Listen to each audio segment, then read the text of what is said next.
सो hi everyone. तो students, आज की इस क्लास में हम डिस्कस करने जा रहे हैं बेसिकली स्ट्रैटेजी के बारे में बात करेंगे कि जो HPTGT का जो एग्जाम निकला है उससे रिलेटेड जो हमारे बैचेस चल रहे हैं तो उसमें कैसे हमने जो है 90 डेज के अंदर जो है इंग्लिश के सिलेबस को करना है, राइट। तो इसमें हम ग्रामर के बेसिकली जो HPTGT में जो आता है वो ग्रामर सेक्शन ही आता है, राइट। थोड़ा बहुत इसमें लिटरेचर के क्वेश्चंस भी देखने को मिलते हैं बट न के बराबर ही, तो ऑलमोस्ट तो इसमें ग्रामर ही रहता है। तो हम इस सेशन के अंदर देखते चलेंगे कि कैसे कैसे जो है हमें how to tackle this particular section, English section को कैसे टैकल करना है और 90 डेज के अंदर हमें अपने सिलेबस को कैसे कंप्लीट करना है, राइट। तो हम सेशंस की तरफ मूव करते हैं, देखते हैं। तो सबसे पहले बोल रहा है टॉपिक्स टू फोकस, राइट। मतलब कौन कौन से ऐसे टॉपिक्स हैं जिन पे हमें ग्रामर में ज्यादा फोकस करना है आपको, राइट। तो कौन कौन से चैप्टर्स हैं जहां से क्वेश्चंस आने के चांसेस ज्यादा रहते हैं। तो टॉपिक्स टू फोकस की जब हम बात करते हैं तो सबसे पहले जब हम ग्रामर की बात करते हैं तो इसमें पूरी पार्ट ऑफ स्पीच आती है, ठीक है। तो इसके अंदर पूरी पार्ट्स ऑफ स्पीच रहेगी आपकी। तो पार्ट्स ऑफ स्पीच में जितने भी जो आपके टॉपिक रहते हैं वो सारे इसमें हम देखते हैं। जैसे पार्ट्स ऑफ स्पीच के टोटल जो टॉपिक्स रहते हैं वो तो 8 पार्ट्स होते हैं पार्ट्स ऑफ स्पीच के। लेकिन कौन कौन से जो अर्लियर चैप्टर्स मैंने इसमें मेंशन करे हैं वो थोड़े ज्यादा इंपॉर्टेंट रहेंगे, ठीक है, comparatively to last 1 chapters, right. तो थोड़ा जो एंड में दिए हैं वो थोड़े कम इंपॉर्टेंट है।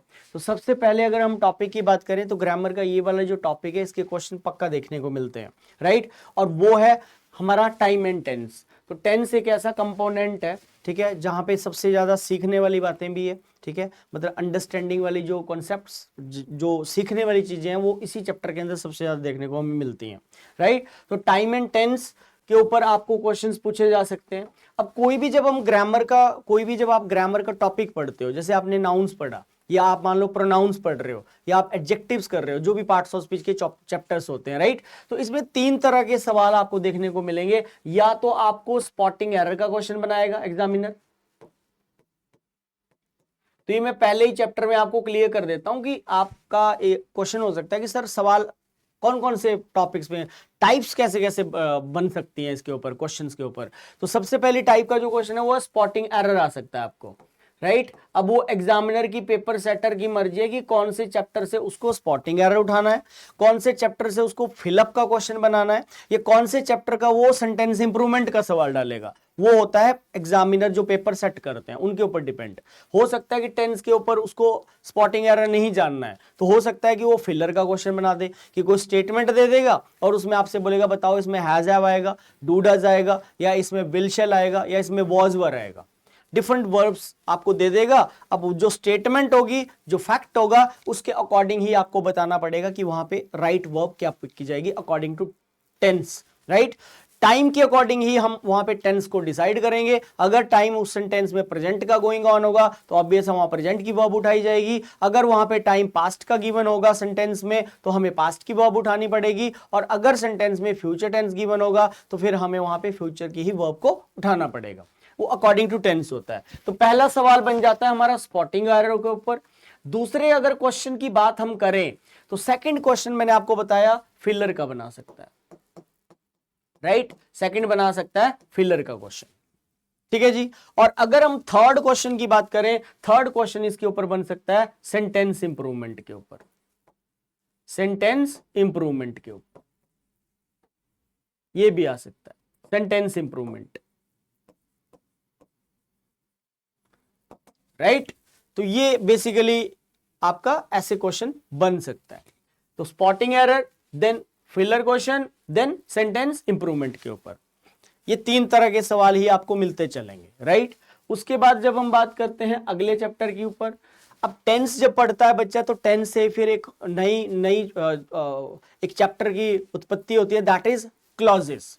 तो क्लॉज कंडीशनल भी स्टेट के एग्जाम्स में, जब हम हिमाचल के एग्जाम्स की बात करते हैं, ठीक है, तो ये बड़ा फेवरेट रहता है एग्जामिनर का, राइट। तो क्लॉज कंडीशनल क्या होते हैं, क्लॉजेस के ऊपर भी आपको क्वेश्चंस देखने को मिलते हैं स्टूडेंट्स। बहुत सारी इमेजिनेशंस होती हैं, कल्पनाएं होती हैं, ओपन कंडीशन होती है, प्रोबेबल कंडीशन होती है, इम्प्रोबेबल कंडीशन होती है, क्लोज्ड कंडीशंस होती है। कई ऐसी इमेजिनेशंस होती हैं जो कंडीशन तो पास्ट में होती है, रिजल्ट उसका प्रेजेंट में शो करता है।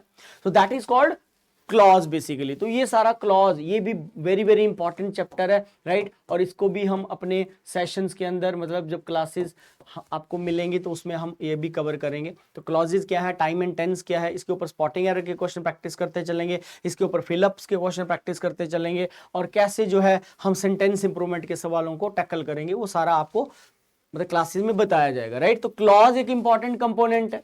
उसके बाद बात करें थर्ड चैप्टर की, that is very very important, prepositions.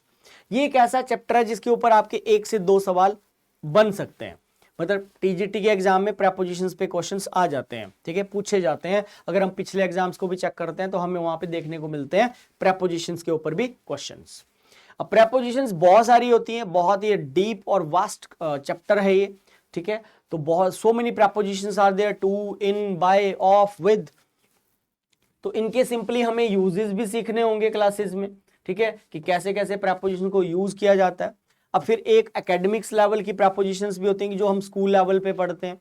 अब जब आप छोटी बच्चों की क्लास बुक्स निकालोगे तो उसमें भी आप देखोगे कि 8th 9th 10th में भी आपको हमें प्रेपोजिशन से देखने को मिलती हैं।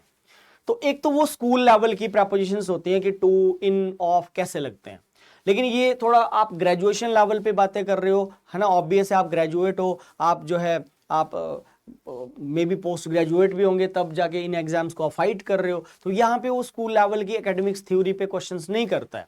तो हमें कुछ थोड़ा सा इससे अगले लेवल पे भी जाना होगा कि प्रेपोजिशंस और कैसी होती हैं, कॉम्प्लेक्स प्रेपोजिशन सीखनी पड़ेंगी, ठीक है। कॉम्प्लेक्स प्रेपोजिशंस ऐसे होती हैं स्टूडेंट्स कि एक ही वर्ड के साथ 2-2, 3-3, 4-4 प्रेपोजिशंस लगने लग जाएंगे। जैसे देखो, ये जो डाई वर्ब होती है इसके साथ 4 प्रेपोजिशंस लगती है। मैं आपको ऐसा आइडिया दे रहा हूं कि कॉम्प्लेक्स प्रेपोजिशंस क्या है ना। तो मतलब डाई, डाई क्या होता है, मरना होता है। अब डाई तो इंसान कैसे मरेगा, कैसे मौत का क्या रूप, किस रूप में किस इंसान को मौत मिलेगी, वो हम नहीं बता सकते हैं, वो गॉड नोज ओनली, राइट। तो डाई मतलब इंसान को मरने के कई रीजंस हो सकते हैं। अब बुक्स ये बोलती हैं, ग्रामर ये बोलता है कि जब कोई इंसान किसी बीमारी से मरता है तो फिर ऑफ लगाओ। बोलता है जब किसी बीमारी से ना मरे, कोई अदर कॉज हो, तो लगाओ। अब ऐसा तो है नहीं कि सारी दुनिया बीमारी से ही मरती है ना, मतलब मरने का तो कई रीजन हो सकते हैं। हो सकता है ज्यादा ड्रिंक कर लिया बंदे ने तो उसकी डेथ होगी, तो वो फिर अदर रीजन में जाएगा, अदर कॉज में जाएगा, राइट। अगर कोई एक्सीडेंटल में मर जाता है तो फिर इन आएगा, राइट। अगर कोई अपनी कंट्री के लिए बलिदान दे देता है तो फिर फॉर आ जाएगा। तो अब देखो यहाँ 4 लग रही हैं। अब पेपर में पता नहीं कौन सा कॉन्टेक्स्ट डाल देगा, क्या वो कौन से बात पे वो डाल देगा सेंटेंस। अगर पेपर में ऐसे आ जाएगा ही डाइड ब्लैंक स्टारवेशन, भाई भुखमरी से उसकी डेथ होगी। ही डाइड डैश हंगर, तो ऑब्वियस है उसको खाना नहीं मिला, तो ये अदर कॉज में जाएगा, तो इसमें फ्रॉम आएगा, ही डाइड फ्रॉम हंगर। तो ये है वो फंडे, ये है वो कॉन्सेप्ट्स जो मुझे सीखने हैं एज ए स्टूडेंट। आपको सीखने पड़ेंगे कि हाँ यार, इस संदर्भ में ऑफ आता है, इस कॉन्टेक्स्ट में इन आएगा, इस कॉन्टेक्स्ट में आपका फिर फ्रॉम आएगा, इस कॉन्टेक्स्ट में फॉर आएगा। समझ रहे हैं। जैसे और भी वर्ड्स होते हैं, ये होती हैं कॉम्प्लेक्स प्रेपोजिशंस। तो ये है फिर आपके competitive exam point of view से मतलब जो कॉन्सेप्ट्स बनते हैं, जैसे डील के साथ विद भी लगता है, डील के साथ इन भी लगता है, डील के साथ आउट भी लगता है। एक ही वर्ब 2 या 3 या 4 प्रेपोजिशंस लेने लग जाती हैं, इसी को बोलते हैं स्टूडेंट्स कॉम्प्लेक्स प्रेपोजिशंस। तो ये इस चैप्टर के अंदर हम क्लासेस में सारा कवर करेंगे, ठीक है। कैसे कैसे मतलब हम इसको बेसिकली डिवाइड करेंगे, वो डेज के अकॉर्डिंग होगा कि 90 डेज है तो उसमें पूरा प्रॉपर लेक्चर प्लान होगा कि हाँ 3 डेज में मुझे प्रेपोजिशंस को कवर करना है, 2 डेज में मुझे नाउन्स को कवर करना है, राइट। अकॉर्डिंगली आपको 90 डेज का के अंदर ये सिलेबस पूरा करवाया जाएगा, right. Come to the next, आगे देखते हैं। तो कंजंक्शंस की बात कर लेते हैं। Connectors are also very very important, ये भी इंपॉर्टेंट होते हैं कहीं ना कहीं, ठीक है। तो कंजंक्शंस जो स्टेटमेंट को जोड़ता है, ठीक है, बहुत सारे कनेक्टर्स होते हैं। जैसे एंड हो गया, जैसे हमारा विद हो गया, राइट, जैसे हमारा बिकॉज हो गया, है ना। तो ये सेंटेंसेस को जोड़ने का काम करते हैं, ठीक है। मैंने आज क्लास नहीं लगाई थी क्योंकि मैं बीमार था, so I did not attend my class today because I was not well. तो तो वहां पे हम बिकॉज कनेक्टर को डाल देंगे, राइट। बिकॉज के थ्रू हम दो क्लॉजेस को ज्वाइन कर देंगे, तो इसका काम जोड़ने का होता है, ये भी कहीं ना कहीं एग्जाम में पूछे जाते हैं। उसके बाद आर्टिकल्स, आर्टिकल्स के ऊपर भी क्वेश्चंस आ जाते हैं, थोड़ा हल्का चैप्टर होता है। आर्टिकल्स ए एंड द होते हैं, 3 आर्टिकल्स होते हैं। आपको पता करना होगा कि द आर्टिकल कहाँ कहाँ कौन कौन सी सिचुएशंस में लगता है, ठीक है। ए का कहाँ यूज होता है, एन कहाँ यूज होता है। तो articles are also very very important, right. ये सारे पार्ट ऑफ स्पीच के चैप्टर चल रहे हैं। 6th chapter is also very very important, adjectives, right. Adjectives के अंदर 2-3 कंपोनेंट्स होते हैं। एक तो आपको यहाँ डिग्रीज सीखनी है students, degrees are also very very important. Positive degree होती है, कंपैरेटिव डिग्री होती है, सुपरलेटिव डिग्री होती है। डिग्रीज पे भी क्वेश्चन बन जाते हैं, एरर पूछ सकता है आपको, फिलअप्स का क्वेश्चन बना सकता है। फिर एक और कंपोनेंट होता है इसका जो टीजीटी के लिए बड़ा इंपॉर्टेंट है, दैट इज डिटर्मिनर्स, राइट। ये डिटर्मिनर्स भी बड़े इंपॉर्टेंट होते हैं। डिटर्मिनर्स बहुत सारे होते हैं, फ्यू होता है, अ फ्यू होता है, द फ्यू होता है, little, a little, the little, any, some, other, the other, any other, है ना। ये भी भरने को आते हैं। तो डिटर्मिनर्स के ऊपर आपको फिलअप्स के क्वेश्चन बन सकते हैं एग्जाम में। तो आपको सही नॉलेज होना चाहिए कि इस वाक्य में क्या आएगा, एनी आएगा, सम आएगा, राइट। तो ये भी बड़ा इंपॉर्टेंट है एडजेक्टिव्स के अंदर। उसके बाद आगे बढ़ते हैं, उसके बाद प्रोनाउंस चैप्टर आ गया। प्रोनाउंस एक बहुत टिपिकल ग्रामेटिकल चैप्टर है जिसके अपने ही एक कॉन्सेप्ट्स हैं, ठीक है। कई ऐसी बातें हैं जो हमें स्पीकिंग में सही लगती हैं, इनफॉर्मल भाषा में तो सही होती हैं, बट इस चैप्टर के अकॉर्डिंग वो चीज़ें गलत होती हैं। जैसे हम माई सेल्फ बोल देते हैं इंट्रोडक्शन में, तो वो रॉन्ग होता है। प्रोनाउन इस चीज को नहीं एक्सेप्ट करता, राइट। प्रोनाउन ये बोलता है कि रिफ्लेक्सिव प्रोनाउंस जो होता है कभी भी सेंटेंस की शुरुआत में नहीं लिखे जाते। रिफ्लेक्सिव प्रोनाउंस को हमेशा ही एंड में लिखना होता है। जैसे रिफ्लेक्सिव प्रोनाउंस होते हैं जो सेल्फ और सेल्व्स पे जो वर्ड खत्म होते हैं, जितने भी वर्ड सेल्फ पे या सेल्व्स पे एंड होते हैं वो रिफ्लेक्सिव प्रोनाउन होते हैं। और रिफ्लेक्सिव प्रोनाउन हमेशा ही वाक्य के अंत में लिखा जाता है। जैसे आप बोलोगे I will do it my self, right. तो ये इस चीज को नहीं एक्सेप्ट करता है जो इंट्रोडक्शन में बोल देते हैं माई सेल्फ इज, जैसे भी आपका नाम है, my self is Rohan, right. तो ये रॉन्ग है। इंस्टेड ऑफ माई सेल्फ आपको वहां बोलना है आई एम या माई नेम इज। कोई भी sentence myself, himself, themselves, our self से शुरू नहीं हो सकता। ये ग्रामर इस बात को नहीं मानता है। प्रोनाउन के अकॉर्डिंग ये गलत है। जैसे मैं बोलता हूं who is knocking at the door, दरवाजा कौन खटखटा रहा है, तो आप बाहर से तो बोल दोगे सर इट्स मी, मैं हूं। लेकिन प्रोनाउन बोलता है इट्स मी नहीं होगा, इट्स आई होगा। अब ये इट्स आई क्यों होगा, उसका लॉजिक फिर हम क्लासेस में डिस्कस करेंगे डिटेल में कि इट्स आई क्यों होता है। और जस्टिफाई है, इट्स आई ही होगा। पेपर में आपको इट्स आई करने पे ही नंबर देगा वो। इट्स मी करके आओगे ना बोलने के हिसाब से, गलत है वो, आपको सब्जेक्टिव लगाना है वहां। अब क्यों लगता है उसका रीजन हम बताएंगे, right. Come to the 7th one, nouns. तो nouns are also very very important. Part of speech का पहला चैप्टर है ये, नाउन्स। इस दुनिया में हर चीज एक नाउन है ना। Everything what ever around us that is noun, वो सब नाउन है। हर चीज का एक नाम है। जैसे ये स्टाइलर है, ये डिजिटल स्मार्ट बोर्ड है, ये कैमरा है, एसी है, टेबल है, चेयर है। तो सभी चीजों को तो नाम दिया गया है। जब भी किसी चीज को मैं देखता हूं, जैसे देखो मैं इसको देखता हूं, जब मैं इसको देखूंगा तो ये रिमोट है, मेरे दिमाग में एक इमेज बनती है कि यार ये रिमोट है, राइट। एसी का ये रिमोट है, इससे एसी चलेगा, ऑन ऑफ होगा, ठीक है। तो हर चीज को तो नाम दिया गया। हम खुद भी नाउन है, आप भी नाउन हो। जब एक बच्चा जन्म लेता है तो उसको एक नाम दिया जाता है, तो वो उसकी आइडेंटिटी है, वो उसकी रिकॉग्नाइजेशन है। आप अच्छा काम करोगे तो आपका नाम रोशन होगा, आपके पेरेंट्स का भी नाम रोशन होगा अगर आपका टीजीटी का एग्जाम क्रैक हो जाता है। तो हमारी जो डीड्स होती हैं उसके थ्रू फिर हम आप जाने जाते हैं। अच्छा काम करेंगे तो अच्छे कहलाएंगे, बुरा काम करेंगे तो बुरा कहलाएंगे। तो नाउन यही कुछ होता है। इसके अंदर प्रॉपर नाउन्स होते हैं, कॉमन नाउन्स होते हैं, कलेक्टिव नाउन्स होते हैं, मटेरियल नाउन्स होते हैं, एब्स्ट्रैक्ट नाउन्स होते हैं, राइट। फिर इसके आगे आगे में डेप्थ होती है। इस चैप्टर के अंदर काफी डेप्थ है नाउन्स में भी, राइट। इसमें कंफ्यूजिंग नाउन्स भी होते हैं कि वेडिंग आएगा या फिर मैरिज आएगा, फ्लोर आएगा या फिर जो है ग्राउंड आएगा, है ना। बहुत सारे ऐसे, वेदर आएगा या क्लाइमेट आएगा। वेदर और क्लाइमेट का इसका कंफ्यूजिंग पेयर है।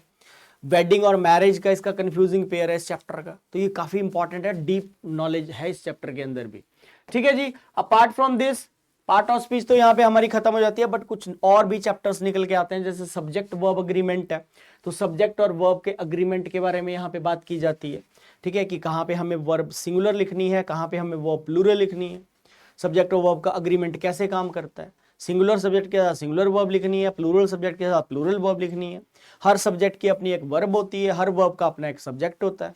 तो कुछ ये अग्रीमेंट्स हुए हैं, इनके बीच में समझौते हुए हैं, तो उन समझौतों की बात हम जो है इस चैप्टर के अंदर करते हैं डिटेल में, राइट। जैसे देखो मैं यहां पे बोलता हूं एक क्वेश्चन करा देता हूं इस चैप्टर का, द डेकोरेशन ऑफ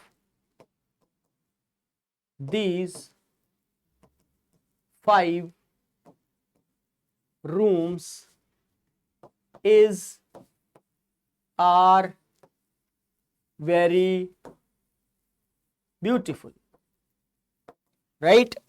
अब देखो यहां पे ना बच्चा कंफ्यूज होगा। अब सबसे पहली बात है कि आपको यहां सब्जेक्ट पकड़ना है कि सब्जेक्ट क्या है, इस वाक्य का सही सब्जेक्ट क्या होगा, राइट? तो सब्जेक्ट क्या, द डेकोरेशन ही होगा या सब्जेक्ट दीज 5 रूम्स होगा। अब कुछ बच्चे ऐसे हैं वो इस पूरे को ही सब्जेक्ट मानेंगे कि सर ये पूरा है, the decoration of these 5 rooms ये सब्जेक्ट है इसका। कुछ बच्चे ऐसे हैं जो सिर्फ शायद इसको ही मानेंगे सब्जेक्ट, कुछ ऐसे हैं जो शायद पता नहीं इसको मानेंगे सब्जेक्ट। तो हम किसको माने? तो आपको एक बात का ध्यान रखना है, ये देखो ऑफ यहां प्रेपोजिशन आ रही है। प्रेपोजिशन जहां पे स्टूडेंट्स आती है, राइट, उससे पहले हमेशा ही सब्जेक्ट लिखे जाते हैं और उसके बाद हमेशा ही ऑब्जेक्ट लिखे जाते हैं। अभी बेसिक्स फंडामेंटल्स हैं ये, आपको सेंटेंस को ब्रेक करना आना चाहिए कि प्रेपो से पहले सब्जेक्ट आते हैं, उसके बाद हमेशा ऑब्जेक्ट आते हैं। प्रेपोजिशन हमेशा ही अपने बाद अपना ऑब्जेक्ट लेती है, ये बात ध्यान रखना। या इस सेंटेंस का ये जो दीज 5 रूम्स है, इसको आप एक और नाम से भी बोल सकते हो, चाहे आप इस प्रेपोजिशन को ऑब्जेक्ट बोल लो, चाहे आप इसको क्वालिफायर बोल लो। इसका एक अदर नेम ये भी होता है, क्वालिफायर। क्वालिफायर क्या होता है? क्वालिफायर एक ऐसा वर्ड होता है जो हमें सब्जेक्ट के बारे में एडिशनल इंफॉर्मेशन देता है, और कभी भी जो वर्ब होती है वो क्वालिफायर के अकॉर्डिंग नहीं लगती है। मेन मुख्य सब्जेक्ट इसमें द डेकोरेशन है, सजावट। किसकी सजावट? इन 5 कमरों की। इन 5 कमरों की जो सजावट है वो बहुत सुंदर है। तो आप ऐसा बोलोगे the decoration is very beautiful, ना कि आर वेरी ब्यूटीफुल। ये है अग्रीमेंट। तो आपको ये पता होना चाहिए क्वालिफायर क्या होता है, प्रेपोजिशन के बाद क्या लिखा जाता है, प्रेपोजिशन से पहले क्या लिखा जाता है। जब आपको ये बेसिक फंडामेंटल्स पता होंगे तो फिर आप जो है वहां पे सही वर्ब का चुनाव कर पाएंगे एग्जाम में, राइट? तो यहां पे डेकोरेशन के अकॉर्डिंग इज आएगा, ना कि यहां पे दीज 5 रूम्स के अकॉर्डिंग आर आएगा, क्योंकि मुख्य सब्जेक्ट यहां पे डेकोरेशन, ये इसका क्वालिफायर है इस सब्जेक्ट का। और क्वालिफायर हमें हमेशा ही सब्जेक्ट के बारे में, कर्ता के बारे में एक एडिशनल इंफॉर्मेशन देता है, लेकिन उसके अकॉर्डिंग कभी वर्ब नहीं लगाई जाती। यह है इस चैप्टर का खेल। इसके अंदर बड़ी डेप्थ वाले कॉन्सेप्ट्स भी हैं, राइट? तो ये हम देखेंगे। उसके बाद फिर अदर सेक्शंस भी आते हैं स्टूडेंट्स, ग्रामर के अलावा कुछ एक दो आपको इडियम्स पूछ लेगा, इंग्लिश में मुहावरे आ जाएंगे, कुछ एक आधी आपको फ्रेज पूछ सकता है ना? पुट ऑफ क्या होता है, पुट ऑफ क्या होता है, कॉल्ड ऑफ क्या होता है, कॉल्ड ऑन क्या होता है। इडियम्स के साथ फ्रेजल वर्ब्स का कॉन्सेप्ट भी बन जाता है। उसके बाद कुछ आपको एक दो वन वर्ड सब्स्टिट्यूशंस भी आ सकते हैं। तो ये तो थोड़ा लर्न करने वाला प्रोसेस है, याद करने वाला है। वन वर्ड सब्स्टिट्यूशंस पे किताबें बन जाती हैं, बुक्स बन जाती हैं, राइट? फिर आपको एक आधा कोई सवाल जो है स्पेलिंग चेक पे आ सकता है। सिर्फ ग्रामर ही नहीं आता कि हमें स्पॉटिंग एरर ही आएंगे या हमें फिलअप्स ही आएंगे, राइट? और कई बार स्टेट के पेपर में ना ये भी देखने को मिलता है, रीअरेंजमेंट। और रीअरेंजमेंट हमें कोई बैंक लेवल वाले नहीं आते, ऐसे दे देगा, पी में कुछ लिख के देगा, क्यू में लिख के दे देगा, आर में लिख के दे देगा, एस में लिख के दे देगा। फिर इनको हमें ऐसे अरेंज करना होता है ऊपर से नीचे को। This is called parajumbles. ये भी अब पेपर सेटर की मर्जी को एक आधा थोड़ा सा उसको इंग्लिश वाले सेक्शन को अंडरस्टैंडिंग वाला बनाना है, फॉर्मूला बेस्ड क्वेश्चन नहीं देने हैं उसको उसी बच्चे को लेना है जो समझ शक्ति इसकी अच्छी है। तो फिर ऐसे क्वेश्चन आने के भी चांसेस होते हैं, राइट? कि एक दो सवाल डाल दिए, भाई अरेंज करके बताओ। इसमें आपकी रीडिंग अच्छी होनी चाहिए, आपकी अंडरस्टैंडिंग अच्छी होनी चाहिए। जो बच्चा इसके ट्रिक भी होते हैं वैसे तो, पर अगर आपकी रीडिंग अच्छी है और आप जो लिखी हुई बात है उस कहानी को थोड़ा समझ पा रहे हो आप, तो आप इसको बिना रूल रेगुलेशन के भी कर सकते हो। आपकी अंडरस्टैंडिंग अच्छी है, आपने टेक्स्ट को पढ़ा और आपको लगा कि यार ये वाली स्टेटमेंट पहले आ सकती है, ये वाली घटना कई बार स्टोरी टाइप आ जाती है, तो आपकी थोड़ी अंडरस्टैंडिंग पावर यहाँ पे होनी चाहिए। और ये समझने वाला क्वेश्चन होता है, इसमें रटा नहीं चलता। ये नो डाउट कहीं ना कहीं याद करने वाले हैं, है ना। इस पे तो हमें मेरे आपको 200-300-400 वन वर्ड सब्स्टिट्यूशन लर्न करने पड़ेंगे पेपर से पहले। 200-300 आप जो है स्पेलिंग चेक अच्छे कर लो, स्पेलिंग्स, है ना। नॉट प्लेस की स्पेलिंग क्या होती है, ट्वेल्थ की स्पेलिंग क्या होती है, वैक्यूम की क्या होती है, हेट्रोजेनस की क्या होती है, असैसिनेशन की क्या होती है, ये ऐसी स्पेलिंग्स आती हैं एग्जाम्स में। तो उस पर थोड़ा सा आप, और ये क्वेश्चन जो है आपको कभी याद करके नहीं करना, ये क्वेश्चन हमेशा लिखना है आपको। 5 टाइम्स आप हेट्रोजेनस की स्पेलिंग लिखो, 5 टाइम्स आप ग्रामर की लिखो, 5 टाइम आप ट्यूशन की स्पेलिंग लिखो, क्या होती है इन वर्ड्स की स्पेलिंग। जब आप कॉपी पे नोटबुक पे लिख लिख के करोगे तो ऑब्वियस है आपका ये सॉलिड होगा, क्योंकि ये आते ऐसे हैं कि आपको ए ऑप्शन में लिख देगा हेट्रोजेनस, बी में भी लिख के दिया होगा पेपर में, सी में भी दिया होगा हेट्रोजेनस, डी में भी लिख के दिया होगा, 4 बार आपको इस वर्ड की स्पेलिंग लिख के दी होगी। अगर आपने ये क्वेश्चन प्रैक्टिस करा होगा लिख लिख के तो ऑब्वियस है आप गलती नहीं करोगे, आपकी नजर पक्का वहीं जाएगी उस स्पेलिंग पे जो आपने प्रैक्टिस करी है। नहीं तो ये क्वेश्चन आते हुए भी गलत करे जाते हैं बच्चे, क्योंकि 4 टाइम्स लिखी होगी ना वहां पे, 4 बार एक ही स्पेलिंग लिखी होगी। हमें या तो बोला होगा चूज द करेक्ट वन, या तो 3 गलत होंगी एक इनकरेक्ट वाली ढूंढनी है, या तो 3 रॉन्ग होंगी राइट वाली एक ढूंढनी है, वो भी डायरेक्शन देख के होना है। अगर चूज द करेक्ट वन बोला है तो 3 गलत होंगी एक राइट होगी, अगर बोला है चूज द इनकरेक्ट वन तो 3 सही होंगी एक गलत वाली होगी। तो गलत और सही दोनों टाइप से क्वेश्चन बनता है पेपर में, ठीक है स्टूडेंट्स। तो इन चैप्टर्स पे आपको काम करना पड़ेगा। अगर हम ग्रामर, इंग्लिश ग्रामर की बात करते हैं तो you have to work out on grammatical concepts, it doesn't matter whether you speak or not. आप इंग्लिश बोल पाते हैं, अच्छा बोलते हो, ये मैटर नहीं करता। ये बातें वही हैं जो बच्चा 10th लेवल तक हमने सब कुछ पढ़ा होता है, बट ये है कि कॉम्पिटिटिव एग्जाम्स है जी, ठीक है। तो ऑब्वियस है कहीं ना कहीं थोड़ा सा आपको ऊपर वाली सोच पे जाना पड़ेगा, एडवांस लेवल पे कॉन्सेप्ट पे काम करना पड़ेगा। उतना टफ भी नहीं आता, थोड़ा सा आपको एफर्ट्स तो यहाँ पे लगाने पड़ेंगे, राइट। तो ये है टॉपिक्स की लिस्ट। उसके बाद मैं आपको बता देता हूँ, ठीक है, वोकैबुलरी वाला पार्ट रह जाता है। वोकैब में सिमिलर आ सकता है, ऑपोजिट आ सकता है। और वोकैब की जब हम बात करते हैं तो हमें यहाँ पे काम करना है प्रोसेस के ऊपर। सही से हमें देखना पड़ेगा क्या मैं ऐसा करूं कि मेरे को वर्ड्स के मीनिंग्स याद रहें लंबे टाइम तक, भूले ना। तो ये भी हमें करेंगे क्लासेस में। और ये HPTGT कमीशन का जो बुक्स हैं वो अब आपको घर बैठे मिलेंगी, घर बैठे मिलेगी किताब, राइट। कोई भी बच्चा जिसको ये लगता है कि मैं HPTGT कमीशन की यार मुझे बुक्स फॉलो करनी है, कंटेंट्स कहाँ से फॉलो करूं, तो आप सिविल स्टाफ पे इस नंबर पे आप कॉल कर सकते हो, दैट इज 9183-600-44357, और ऑर्डर आप कर सकते हो। जो भी आपको लगता है, जो भी इसके चार्जेस होंगे बुक्स के, वो आपको पे करने पड़ेंगे, और आपको घर बैठे जो है किताब मिल जाएगी सॉल्यूशंस के साथ, राइट। इसमें सिलेक्टेड कंटेंट डाला होगा, ठीक है, जो आपके एग्जाम पॉइंट ऑफ व्यू से इंपॉर्टेंट होंगे क्वेश्चंस वो, राइट। और एक अनाउंसमेंट और है, HPTGT कमीशन का जो न्यू लाइव बैच है वो हमारा स्टार्ट हो रहा है 12th ऑफ जून 2025 से। एक बैच हमारा फुल हो चुका है जिसमें अब सीट्स नहीं है अवेलेबल, और थोड़ा सा उनका सिलेबस भी बच्चों का आगे चला गया है, राइट। ज्यादा नहीं गया बट चला गया है। एक सेकंड बैच हमारा बिल्कुल फ्रेश बैच स्टार्ट हो रहा है 12th ऑफ जून 2025 से। तो कोई भी बच्चा इस बैच को ज्वाइन करना चाहता है तो उस नंबर पे आप कॉल कर सकते हो और अपनी सीट बुक करा सकते हो। So best of luck students, आप सभी को best of luck. I hope कि आप सभी बच्चों का जो इस एग्जाम को फाइट कर रहे हैं, आप सभी का एग्जाम क्रैक हो, राइट। और देखो, hard work is the key to success. मेहनत तो हमें झोंकनी पड़ेगी, आपको मेहनत झोंकनी पड़ेगी, अपने कंफर्टेबल जोन से बाहर आना पड़ेगा, राइट। ऐसा नहीं है कि मैं 8 घंटे की नींद भी लूं और मैं कामयाब भी हो जाऊं। तो थोड़ा सा पेन तो देना पड़ता है जी शरीर को, ठीक है, पेन देंगे, ठीक है, और तभी होगा, तभी आपको सक्सेस भी मिलेगी, right. So happy future, see you in classes, thank you very much, take care.